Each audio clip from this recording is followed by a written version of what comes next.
আমার নতুন একটা ভিডিওতে তোমাদের সবাইকে জানাই স্বাগত। ওয়েলকাম টু মাই চ্যানেল, সঙ্গীতার ব্লগ চ্যানেল। হ্যাঁ, জানি অনেক দিন পরে আমি ভিডিও পোস্ট করছি, তো চলো একটা নতুন ইন্টারেস্টিং একটা ভিডিওতে তোমাদের সবাইকে শেয়ার করি। আর থাম্বনেল আর ইন্ট্রো থেকে এতক্ষণে তোমরা তো কিছু হলেও তো বুঝতে পেরেছো। হ্যাঁ, ভিডিওটা হচ্ছে 12ই ডিসেম্বরে আমাদের এই পুচকু রানী ছিল একটা মানসিকের পুজো। এটা হচ্ছে কিন্তু সম্পর্কে আমার মেয়ে হয়, আমার বোনের মেয়ে। এই যে মাসি বসে আছে, সেই মাসির মেয়ে মানে মাসির নাতনি। তো এই যে আমাদের ম্যাডাম, দুই ম্যাডামকে একসাথে ক্যামেরা বন্দি করে নিলাম যাওয়ার আগে। ম্যাডাম কিন্তু বেশ ভালো পোজ দিতে পছন্দ করে। তোমরা কিন্তু আমার ভিডিওর প্রথম দেখেই বুঝতে পেরেছো যে উনি কিন্তু ক্যামেরা কিন্তু খুব পছন্দ করে। আর এই হচ্ছে আরেকটা সদস্য, এটা হচ্ছে কিন্তু আমারই আরেকটা ছোটোবেলাকার বান্ধবী, এই তার মেয়ে। মানে দুজনকে দেখে একটু কথাবার্তা বলে কী সব ওদের ভাষায় বললো, সে তো আমরা আর বুঝতে পারা আমাদের পক্ষে সম্ভব নয়।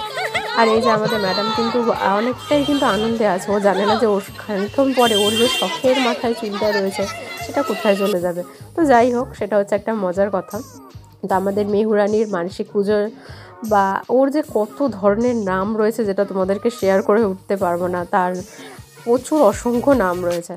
তো সেটাই আমরা জার্নিটা স্টার্ট করলাম। ঠাকুরিয়ার যে রেলগেটটা ক্রস হচ্ছে সেটা তো দেখে যারা চেনো তারা তো অবশ্যই বুঝতে পেরেছো, বিশাল বড় একটা লরির মধ্যে থেকে যখন এইভাবে উচ্ছ্বাসভাবে যখন সবাই চেল্লামেল্লি, তারপরে বক্স চালিয়ে নাচ করতে করতে যাওয়া। আর সারাটা রাস্তায় এই যে ব্লু কালারের যেই জ্যাকেট পরা আর যেই সোয়েটার পরা মানুষটাকে দেখলে না, সে ফাটিয়ে দিয়েছে। তো আমরা অলরেডি বড়গাছারি কিন্তু এইভাবে আনন্দ করতে করতে চলেই এসেছি।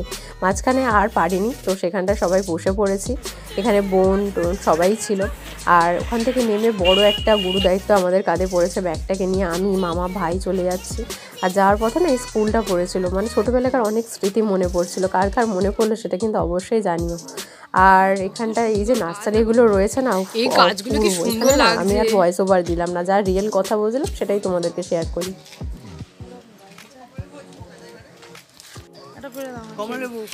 হ্যাঁ, এইটাই ভর্তি আরো। বামগাছি ঢোকার আগে অনেক প্রসাদ আছে, সেখান থেকে যারা প্রসাদ নিয়ে বসে তাদের কাছ থেকে কিনে নিলাম। নিয়ে আমরা না আগে পুজোটা দিয়ে নিয়েছিলাম, কারণ বুঝতে পেরেছিলাম মানসিক দেওয়ার টাইমটায়, ওই টাইমটায় আমরা পুজো দেওয়ার এই দিকটা আসতে পারবো না, ভিড়ও হবে। তো আমরা আগে পুজোটা দিয়ে নিয়েছিলাম, আমি, বাবা, বৌদি, মা গিয়ে আগে পুজোটা দিয়ে নিয়েছিলাম। আর এখানে অলরেডি আমরা পুজো দিয়ে বেরোতে আমাদের ঠাকুর কেনা, এই যে দাদা দাঁড়িয়ে আছে, টোটালি সব কিছু করা হয়ে গেছে। আর ঘাটের ওখান থেকে আসার সময় যা ভিড় হয়েছিল ঘাটের কাছে, আর কিছু ক্লিপ আমি শেয়ার করতে পারলাম না, প্রচুর ভিড় ছিল। তো আমার মাসি, আমার বোন আর বোনের শাশুড়ি তিনজনেই আর কি গন্ডিটা কেটেছিল। তো সেটারই কিছু একটা মুহূর্ত তোমাদেরকে শেয়ার করলাম, যেটুকুনি পেরেছি ক্লিপ তুলতে পেরেছি তোমাদেরকে শেয়ার করছি।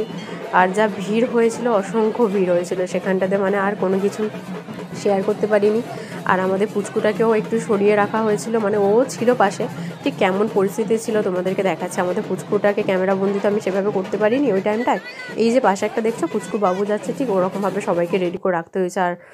আর বাকিটা আর শেয়ার করলাম না। তো চলো একদম টোটালি ঘর থেকে হচ্ছে কি যে আমাদের রান্না করে আনা হয়েছিল ঘুগনি আর মুড়ি। এটা হচ্ছে আমার বোনের বর, সে হচ্ছে আর কি সবাইকে একটু দিয়ে দিচ্ছিলো, মাও সেখানে হেল্প করছিল। আর ফেরার পথে না সেই যে নার্সারিটা তোমাদেরকে প্রথম দেখিয়েছিলাম, সেখানটা তো আমি আর লোভ সামলাতে পারিনি। অলরেডি ওখান থেকে আমরা দুটো গাছ কিনে নিয়েছি, গোলাপ গাছ আর এদিকে হচ্ছে গাঁদা গাছ। তো সেটা কিনে নিয়ে আমরা কিন্তু অলরেডি চলে এসেছি। আবার গাড়িতে এসে মানে সবাই মিলে আবার এনজয় করা হচ্ছে, সেটার একটা রিয়েল ভয়েস তোমাদেরকে শেয়ার করি। তো দেখো,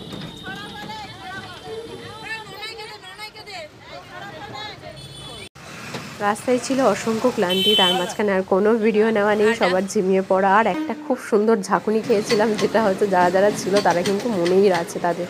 তো সব কিছু এনজয় করতে করতে অলরেডি চলেও এসেছি আমরা আবার ঢাকুরিয়ার স্টেশনের কাছে। আর আমরা বাড়ির দিকে যাইনি, আমরা আমাদের বাড়ি ফেরার জন্য স্টেশনের কাছে নেমে গিয়ে আমরা আমাদের সোনারপুরে চলে এসেছিলাম। ভিডিওটা কেমন লাগলো অবশ্যই কিন্তু জানাতে ভুলবে না। ভালো লাগলে চ্যানেলটা